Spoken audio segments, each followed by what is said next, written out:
لَإِن شَكَرْتُمْ لَأَزِيدَنَّكُمْ، فرمایا تو شکر کرتا جا میں نعمت بڑھاتا جاؤں. شکر کیا ہے؟ نعمت کا نام لے کے. یہ نہیں یا اللہ تیرا شکر ہے، یا اللہ تیرا شکر، یہ نہیں. جو نعمت دی ہے، یہ پانی دیا ہے، یا اللہ تیرا شکر ہے تو نے مجھے پانی دیا ہے. یا اللہ تیرا شکر ہے تو نے صبح میری روح واپس جو لے لی تھی وہ پھر واپس لوٹا دی، میری آنکھ کھل گئی، میں جاگ گیا. تیرا شکر ہے میں سانس لے رہا ہوں، تیرا شکر ہے میری نبض چل رہی ہے، تیرا شکر ہے میں صحیح سالم چل پھر رہا ہوں. ان تعدوا نعمت اللہ لا تحصوها، فرمایا اگر گننا چاہو تو شمار نہیں کر سکتے، اللہ کی نعمتوں کو گن نہیں سکتے ہو. تو شکرانہ نعمت جو ہے در اصل نعمت کے تذکرے کو کہتے ہیں. اور حدیث شریف میں اس آیت کی تفسیر آئی ہے التحدث بنعمت اللہ شکر وترکها کفر. نعمت کا تذکرہ نعمت کا شکر ہے، اور اس شکر کا ترک یہ کفر ہے.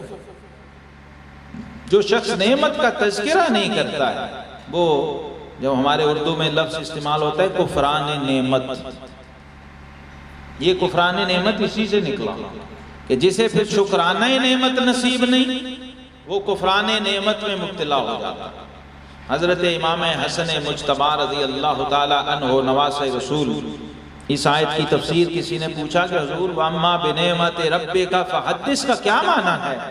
تو آپ نے فرمایا اس کا مطلب یہ ہے کہ رب ذوالجلال یہ فرما رہا ہے کہ بندو جب میں تمہیں کوئی نعمت دیا کروں تو تم جا کے اپنے گھر والوں کو، رشتہ داروں کو، عزیزوں کو، ہمسایوں کو بلا کے بالالتزام بتایا کرو کہ لوگوں میرے رب نے مجھے یہ نعمت عطا فرمائی. لیکن انسان کی نیچر اس کے بالکل اپوزٹ ہے، اسی لیے تو اس پہ اتنا زور دینا پڑا ہے نا.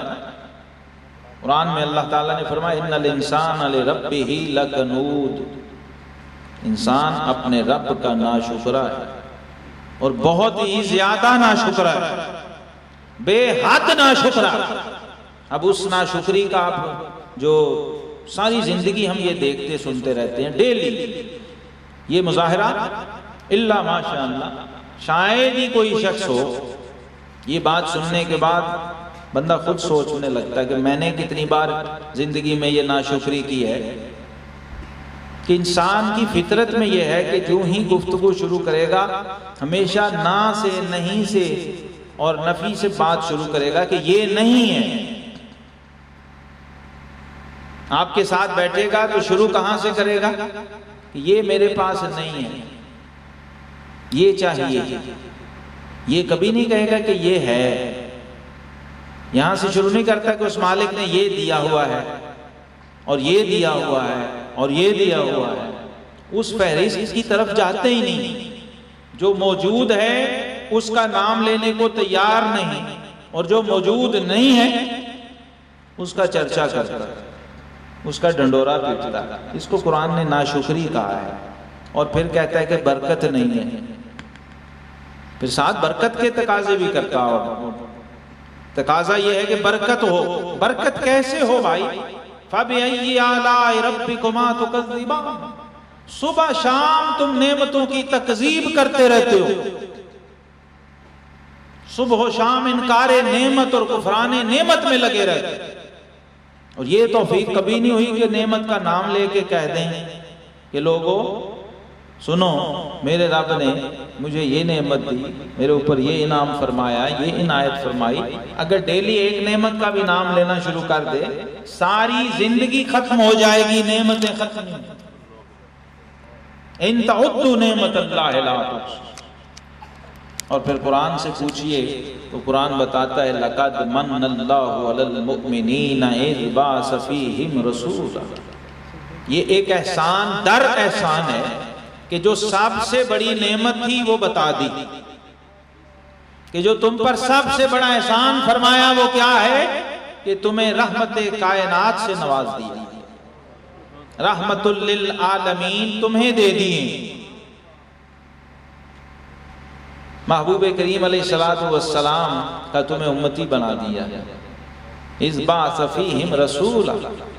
اور اللہ تبارک و تعالی چونکہ انسان کی فطرت اور نیچر سے واقف ہے اس لیے یہ تقاضا کرنا پڑا، ورنہ اصولاً تو یہ ہونا چاہیے تھا نا کہ ہم جب گفتگو شروع کرتے تو جو نعمتیں ہیں وہاں سے شروع کرتے، لیکن یہ نہیں ہوتا، ہم جو نہیں ہیں وہاں سے شروع کرتے ہیں۔ اس لیے شکر کی تبلیغ کرنا پڑی، کفر کی تبلیغ کرنا نہیں پڑی، کیونکہ وہ تو بغیر تبلیغ کے تم کرتے ہو، وہ تمہاری فطرت میں نیچر میں موجود ہے۔ جیسے گناہ کی تبلیغ کرنی نہیں پڑتی، وہ بندہ خود ہی کرتا ہے، اور نیکیوں کی تبلیغ کے لیے اللہ نے 1,24,000 کم و بیش انبیاء اور رسول بھیجے، پھر اس کے بعد پتہ نہیں کتنے اولیاء، صحابہ، سلف صالحین، بزرگان دین، وہ مسلسل سلسلہ جاری ہے۔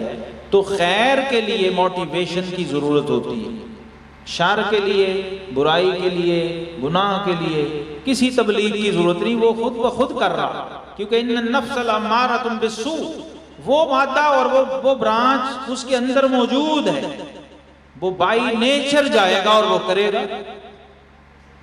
اور یہ فرق ہے نفس امارہ اور نفس مطمئنہ، اس لیے فرمایا کہ اپنے نفس امارہ کو نفس مطمئنہ بناؤ، پھر کیا ہوگا؟ معاملہ الٹ جائے،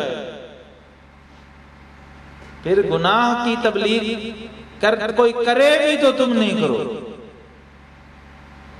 اور 1000 رکاوٹیں نیکی کی راہ میں آئیں، خیر کی اور بھلائی کی راہ میں آئیں تو تم اس سے گزر کر اس خیر کو حاصل کرو۔ یہ انسان کی چونکہ فطرت تھی، اس لیے پہلے اس کی تشخیص فرما دی گئی، اور بار بار پھر قرآن میں اللہ رب العالمین نے فرمایا وَاشْكُرُوا لِي وَلَا تَكْفُرُوا۔ دیکھیے یہاں بھی شکر کی ضد کفر آئی، میرا شکر کرنا، کفر نہ کرنا۔ تو یہ محفل میلاد کا بھی ہمیں شکر کرنا چاہیے کہ محفل میلاد تیرا شکر ہے تو ہمیں کفر سے بچاتی ہے، اور جو ہمیں محفل میلاد میں بلائے، ہاں جو ہمیں اپنی ریڈی میڈ ہی میلاد یعنی کیا کرایا شکر، اس میں ہمیں شامل کر لے اور ہماری بھی حاضری لگوا دے کہ مولا یہ بھی تیرے شکر گزاروں میں سے ہیں، تو نبی کریم علیہ السلام نے فرمایا من لم یشکر الناس لم یشکر اللہ، جس نے بندے کا شکر ادا نہ کیا اس نے اللہ کا بھی شکر ادا نہ کیا۔ اللہ اس کے شکر کو قبول نہیں کرتا، اس کے شکر کو نہیں مانتا جب تک وہ بندے کا شکر ادا نہ کرے۔ تو اس مختصر تمہید کے ساتھ میں یہ عرض کرنا چاہتا ہوں کہ اگر یہ فلسفہ شکر ہمیں سمجھ آ جائے تو کم از کم یہ والا جو مسئلہ ہے یہ تو حل ہو کہ شکر کرنا ہے یا نہیں کرنا۔ اب بتائیے ایک دو مسلمانوں کی ڈیبیٹ اس پہ تو نہیں نا جچتی، دونوں ایک ہی کلمہ پڑھتے ہوں، قرآن کی انہی آیتوں پہ وہ بھی ایمان رکھتا ہو، میں بھی ایمان رکھتا ہوں، اور ہم بحث کر رہے ہوں، حالانکہ ہم میں یہ اختلاف نہیں ہے کہ حضور اللہ کی رحمت ہیں، یہ اختلاف نہیں ہے کہ حضور اللہ کی نعمت ہیں، صرف نعمت نہیں، نعمت عظمی، اور صرف رحمت نہیں، رحمت للعالمین ہے، سارے جہانوں کے لیے رحمت۔ تو رحمت کی ڈیفینیشن جو مفسرین نے کی ہے وہ کہتے ہیں رحمت کہتے ہیں اس سورس کو، اس ذریعے اور وسیلے کو جس کے واسطے سے خالق کائنات اپنی ہر نعمت اپنی مخلوق کو دیتا ہے، اسے رحمت کہتے ہیں۔ اور نبی کریم علیہ السلام کا تعارف یہ ہے کہ آپ صرف انسانوں کے لیے نہیں، صرف اپنی امت کے لیے نہیں، بلکہ رب کی ساری مخلوقات کے لیے رحمت، یعنی آپ ذریعہ ہیں۔ اگر زمین کی 7ویں تہہ میں کوئی کیڑا رزق کھا رہا ہے تو حضور علیہ السلام کے وسیلے سے آپ ذریعہ ہیں، سورس ہیں، اس ذریعے سے وہ، اس کو افاضہ کہتے ہیں عربی کے اندر، تفویض ہوتا ہے اللہ کی طرف سے اس مخلوق کو، کس کے باعث، کس کے وسیلے، کس کے ذریعے سے، کس سورس سے، اس کا نام محمد مصطفیٰ صلی اللہ علیہ وسلم۔ یہ ہے رحمت کا ٹیکنیکل جو معنی مفسرین نے لکھا ہے، تو ٹیکنیکل ڈیفینیشن کی ہے، اور پھر یہ رحمت جزوی بھی ہوتی ہے، کلی بھی ہوتی ہے۔ آپ کے والدین آپ کے لیے رحمت ہوتے ہیں، آپ کا استاد آپ کے لیے رحمت ہوتا ہے، تو چھوٹی چھوٹی جزئی رحمتیں بھی ہوتی ہیں۔ نبی کریم علیہ الصلوۃ والسلام کو اللہ تبارک و تعالیٰ نے وَرَفَعْنَا لَكَ ذِكْرَكَ کہہ کے ایسا مرتبہ اور ایسا مقام دے دیا ہے کہ اپنی جو شان صفات ہے، جو الحمد کی شان ہے، الحمدللہ رب العالمین، وہ حمد اپنے محبوب کو دے دی، اور آپ کو اسم محمد سے نواز کر ہا میم دال جو حمد ہے، اگر میم ہٹائیں تو حمد رہ جاتی، اسم احمد کی الف ہٹائیں تو حمد رہ جاتی، اسی طرح اسم محمود اس کا مادہ بھی ہا میم دال ہے۔ یعنی اے حبیب آپ کی تعریف صرف مخلوق ہی نہیں کرے گی، آپ کی تعریف آپ کا خالق بھی کرے گا۔ وَرَفَعْنَا لَكَ ذِكْرَكَ، ہم نے آپ کا ذکر آپ کے لیے بلند فرما دیا، اور پھر اتنا بلند فرمایا ہے، اتنا بلند فرمایا ہے کہ یہ آیت کریمہ جب نازل ہوئی، جبریل امین یہ آیت لے کر آئے، پوچھا اللہ تبارک و تعالیٰ نے اپنے محبوب سے بزبان جبریل، یہ قرآن پاک کی وہ آیت ہے جس کی تفسیر ساتھ ہی نازل ہوئی، وَرَفَعْنَا لَكَ ذِكْرَكَ، ساتھ ہی جبریل تفسیر بھی لے کے آئے اور پوچھا تَدْرِي كَيْفَ رَفَعْتُ ذِكْرَكَ، کہ حبیب کیا آپ کو معلوم ہے ہم نے آپ کا ذکر کیسے بلند کیا؟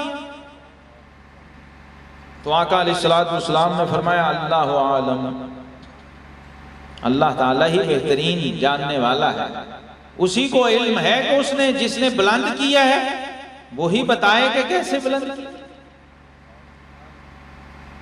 اور رب العالمین نے جبریل امین سے کہا جبریل کہہ دو میرے محبوب کو بتا دو کہ حبیب آپ کے ذکر کو دو طرح سے بلند کیا ہے، ایک یہ کہ اذا ذکرت ذکرت معی، کہ حبیب جب جب جہاں جہاں میرا ذکر کیا جائے گا ساتھ ساتھ تیرا ذکر کیا جائے گا، جہاں جہاں میرا نام لیا جائے گا وہاں وہاں آپ کا نام لیا جائے گا، جہاں جہاں میری بات ہوگی وہاں وہاں آپ کی بات ہوگی، جس شخص نے میری توحید کی گواہی دینا ہوگی اب میری توحید کی گواہی آپ کی رسالت کی گواہی سے مشروط کر دی گئی، اب خطیب کا خطبہ تیرے نام کے بغیر مکمل نہیں ہوگا، اب مسلمان کا کلمہ تیرے نام کے بغیر مکمل نہیں ہوگا، اب کوئی اذان تیرے ذکر کے بغیر اور تیری نعت کے بغیر مکمل نہیں ہوگی،